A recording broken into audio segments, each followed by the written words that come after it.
ఈ వృశ్చిక రాశి వారికి ఈ వారంలో మొత్తం 4 గ్రహాలు అనుకూలంగా ఉన్నాయి. ఎక్కువ శుభలితాలను, లాభాలను ఈ వారంలో మీరు అందుకోగలుగుతారు. పంచమ భావంలో శుక్ర సంచారం వల్ల జీవిత భాగస్వామి సహకారం గానీ, ఆత్మీయుల సహకారం గానీ మీకు ఆనందాన్ని కలుగజేస్తుంది. సంతానం విషయంలో కూడా మీరు శుభవార్తలు వినేటువంటి పరిస్థితి కనిపిస్తుంది. షష్టమ భావములో రవి సంచారం వల్ల మీరు పోటీ ప్రపంచంలో మంచి విజయాలను సాధించుకుంటారు. మంచి అవకాశాలను అందిపుచ్చుకుంటారు. అధికారుల నుంచి అభినందనలు అందుకుంటారు.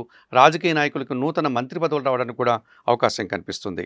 సప్తమ భావములో గురు సంచారం వల్ల సమాజంలో మంచి పేరు ప్రఖ్యాతలు తెచ్చుకుంటారు. మీ మాటకు విలువ పెరుగుతుంది. మీరు చేసేటువంటి కార్యక్రమాలు సద్వినియోగం అవుతాయి. ఆ రకంగా మీరు 10 మంది చేత అభినందనలు అందుకునేటువంటి వాతావరణం కనిపిస్తుంది.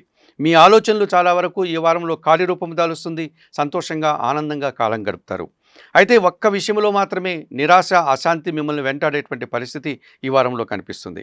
ఈ రాశి వారికి ఈ వారంలో సోమ, మంగళ, శుక్రవారాలు అనుకూలంగా ఉన్నాయి. దానాలు ఇచ్చేటువంటి క్రమంలో ఈ వృశ్చిక రాశి వారు 1 కేజీ బియ్యం సోమవారం రోజు పేదవారికి దానం చేయండి. స్తోత్ర పారాయణం విషయంలో లలితా సహస్రనామం నిత్యం చదువుకోండి. ఆలయ సందర్శన కార్యక్రమంలో భాగంగా వృశ్చిక రాశి వారు సోమవారం రోజు లలితాదేవిని సందర్శించి నమస్కరించుకోవడం వల్ల మరింతగా మంచి ఫలితాలను పొందగలుగుతారు.